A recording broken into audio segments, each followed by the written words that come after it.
I find this very interesting. I find everything interesting. I'm not allowed to talk about anything.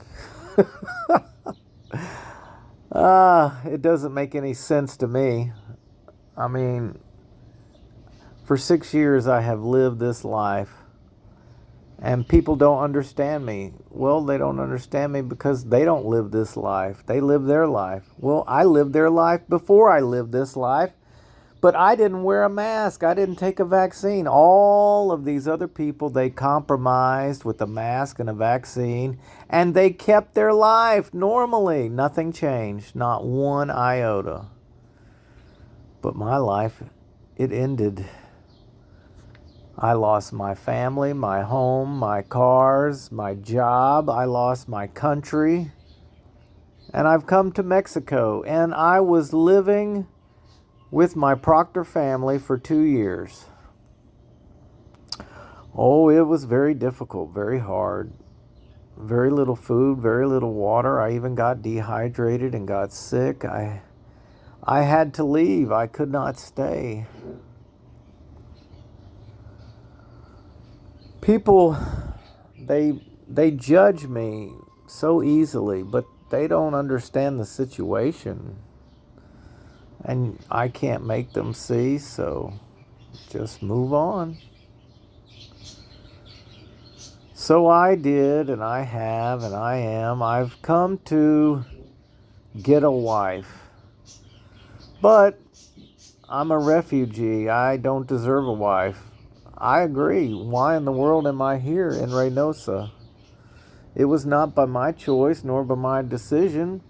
It was the perfect time because I had left the ranch and gone to the house, and there was no food and water.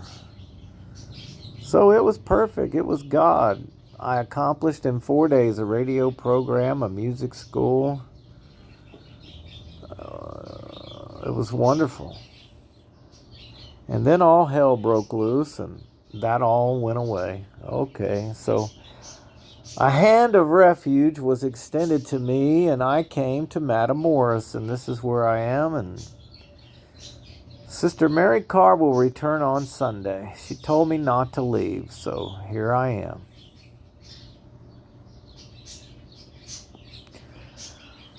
See, I'm a refugee. You people think, whatever, I don't know, but you don't understand my situation in life. I have nothing.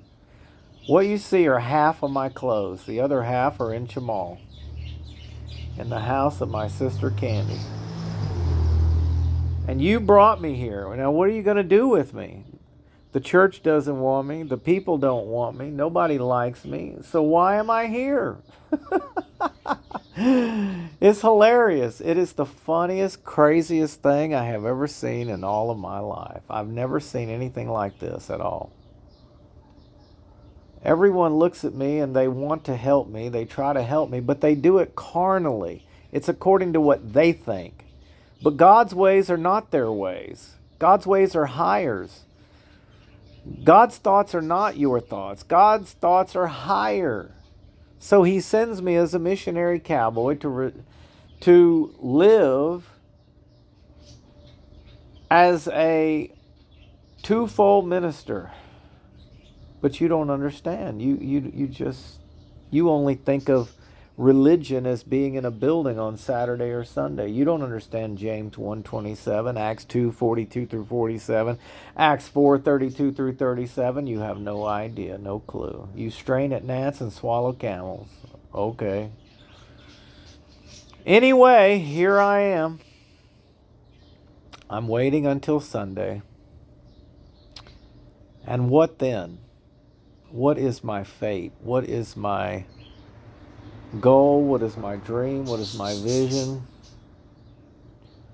Well, it's real simple. I only wanted to come play the organ, make my music videos, teach piano lessons, and do my radio program. But I wanted to get married. Because to do any of that, you got to be married. Without marriage, you can't do any of that. And I'm not married, and now I can't do any of it.